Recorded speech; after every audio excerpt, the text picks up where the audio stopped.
কাজ কাজ যেন শেষ হয় না। এই জামা কাপড়গুলো কাচলাম, এগুলোকে মেলো। একজন তো গেম খেলেই যাচ্ছে। এপিয়া কি বলছি, বিরক্ত করো না, এখন কাজের সময়, অনেক কাজ। আরে শোনো না, কি বলছি এটা একটা আমার কাজ উপকার করে দেবে, একটা কাজ করে। জামা কাপড়গুলো যেগুলো আগে শুকনো ছিল সেইগুলো একটু মানে ইস্ত্রি করতে পারছিলাম না। নিজেটা একটু নিজে করে নাও না গো, আমাকে কি মানুষ পেও না? আরে আমার একটা টুর্নামেন্ট চলছে, আমি ওটা করছি, ওই জন্য তুমি একটু করে তুমি তো দাও। সারাক্ষণই গেম খেলে যাচ্ছ, একটু নিজে জামাগুলো আয়রন করে নিতে পারছো না? সেটাও আমার কাছে ये बड़ी अच्छी बात कही है আচ্ছা ঠিক আছে, করবে না তো? আমি ঠিক আছে থাক তাহলে।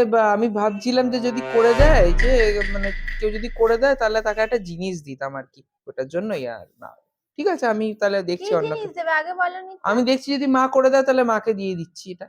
কি জিনিস আগে বলো।